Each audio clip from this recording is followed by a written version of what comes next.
গণঅভ্যুত্থানের অন্যতম আইকন ওসমান হাদির বিষয়ে আলোচনা করতে চাই। তার রাজনৈতিক আদর্শকে নিয়ে আমি আলোচনা করতে চাই। আপনি তো তার সঙ্গে একাধিকবার আপনার সঙ্গে তার হয়তো কথা হয়েছে। আপনি কিভাবে দেখেন আসলে তার রাজনৈতিক আদর্শকে? তার সঙ্গে আমার একাধিকবার কথাও শুধু হয় নাই, তার সাথে আমার একাধিকবার আলিঙ্গন হয়েছে। আমরা প্রত্যেকটা টক শোর পরে আমরা একজন আরেকজনকে জড়িয়ে ধরে আমরা শুভেচ্ছা বিনিময় করতাম। সে তো তরুণ, রাজনৈতিক অভিজ্ঞতা সম্পন্ন নয়, কিন্তু এক ধরনের রাজনৈতিক শিক্ষা সে অর্জন করেছে এবং তার মনের মধ্যে একটা রাজনৈতিক চেহারা আমরা লক্ষ্য করেছি তার বক্তব্যের ভেতর দিয়ে।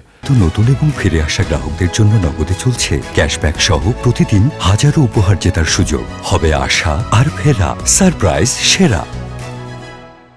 সে সাম্প্রতিক সময়ে যে বক্তব্যগুলি দিত সেখানে কিছু কিছু জায়গাতে তারুণ্যের কারণেই হোক অথবা তার অভিজ্ঞতার যে ব্যাপ্তি সেটা কম সময়ের জন্যই হোক, কোনো কোনো জায়গাতে সে হয়তো আবেগময় বক্তৃতা দিত, কিছু কিছু জায়গাতে সে ভাষাও হয়তো ভিন্ন ব্যবহার করত, কিন্তু তার ভেতরে এক ধরনের আমি বলবো যে সৎ প্রচেষ্টা এবং উদ্দেশ্য ছিল। যেমন সে একটা সুন্দর কথা বলেছিল, আমার মনে আছে, সে বলেছিল যে যারা অপরাধ করে নাই, শুধু দল করলে তো সেটা অপরাধী না, ফলে যারা সরাসরি অপরাধের সাথে যুক্ত তাদের শাস্তি হওয়া উচিত। যে অপরাধ করে নাই, যে কোনো কারণেই হোক, একটা দলের মধ্যে ছিল, ভয়ে ভীতিতে অথবা কিছু একটা পাওয়ার আশায়, তাদেরকে সে বলেছিল যে তাদেরকে সে ক্ষমা করতে রাজি। তার মানে দেখেন, তার মধ্যে একটা ক্ষমার রাজনীতির কথা ছিল। তারপরে সে কিন্তু এটাও সমালোচনা করেছিল যে আপনি যে পক্ষেই থাকেন না কেন, দুর্নীতি হচ্ছে একটা অপরাধ, ফলে আপনি অভ্যুত্থানের পক্ষে না বিপক্ষে। সহযোদ্ধাদের প্রসঙ্গেও কথা বলেছে, প্রশ্ন করেছিল। হ্যাঁ, তার মানে সে এটা বলার চেষ্টা করেছিল যে একটা দুর্নীতিমুক্ত সমাজ গড়াই তো তার রাজনীতির লক্ষ্য। যদি সেটাই হয়ে থাকে তাহলে কে কোন পক্ষে আছে বিবেচনার বিষয় না, দুর্নীতিটা বিবেচ্য। সে আরো একটা সুন্দর কথা তার এই ইলেকশন সংক্রান্ত প্রচারণার সময় কিন্তু সেটা বলেছিল। সে বলেছিল সে একা নির্বাচিত হলেও 299 জন সংসদ সদস্যকে সে চাপের মুখে রাখবে, কারণ লোকে যাতে বলে যে এই ছোট বাচ্চা, একটা ছোট্ট ছেলে, সে যদি পারে তুই পারবি না কেন, এরকম একটা বক্তব্য আমি কিন্তু যা দেখেছি সব ইন্টারনেটে। সে যখন এইখানেও কথাবার্তা বলতো তার মধ্যে কিন্তু একটা সরলতা আমি লক্ষ্য করেছি টক শোতে, এবং সে খুবই প্রাণবন্তভাবে বলতো, এবং তার কিছু কিছু জায়গাতে খুব ভালো কনভিকশন ছিল। যেমন একটা জিনিস, সে পড়াশোনা করতে চাইতো। আপনি লক্ষ্য করলে দেখবেন যে সে লাইব্রেরির মধ্যে বসে আছে, বইয়ের মধ্যে বসে আছে। এটা তো একটা পরিবর্তন আমরা যেটা আশা করেছিলাম, যে আমাদের রাজনীতিবিদরা তারা একদিনে তৈরি হয়ে যাবেন না, কিন্তু যদি তারা বই পড়েন, লেখাপড়া করেন, জানার চেষ্টা করেন, তাহলে তো তারা প্রতিদিন একজন সমৃদ্ধ মানুষে পরিণত হতে থাকবেন।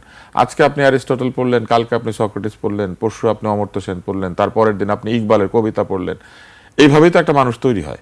তো সেই চেষ্টাটাও তার মধ্যে ছিল, সে একটা সাংস্কৃতিক কেন্দ্র করেছিল। এখন ধরেন একজন রাজনীতিবিদের সবকিছু নিয়ে কি মানুষের সমর্থন থাকবে? নাও থাকতে পারে, দ্বিমত থাকতে পারে, এক ধরনের তার বিরুদ্ধে অবস্থান থাকতে পারে, কিন্তু এর মানে তো এই না যে কাউকে তার কথা বলার অধিকার কেড়ে নিতে বা তার রাজনীতি বন্ধ করে দিতে তার উপর আক্রমণ করতে হবে।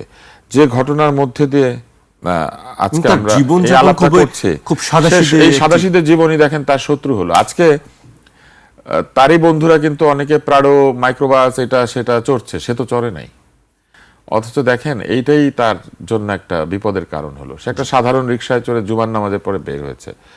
সে প্রায়ই এই ধরনের কথা বলতো, হয়তো তার মনের মধ্যে এরকম একটা চিন্তা ছিল যে সে আক্রান্ত হতে পারে। সে কিন্তু বলতো যে সে মৃত্যুকে ভয় পায় না, সে শহীদের মৃত্যু চায়।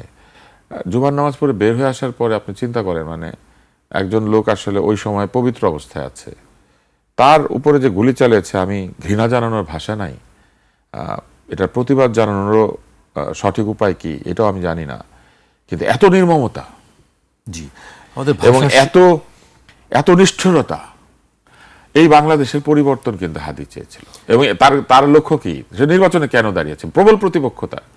আপনি দেখেন মির্জা আব্বাস, তা প্রবল প্রতিপক্ষ, সে সেইখানেও সাহস করে দাঁড়িয়েছে। এই সাহসটাই তো তার সততার চিহ্ন। এবং সে পরাজয় হতে পারে, কিন্তু সে জানে তারপরে সে তার নীতি এবং আদর্শকে স্থাপিত করার জন্য স্বতন্ত্র হয়তো সে দাঁড়াতো, কারণ সে তো নিবন্ধিত রাজনৈতিক দল করতো না। তো আমি শুধু এতটুকুই বলবো যে জীবন খুব ছোট, জীবন কিন্তু মূল্যবান।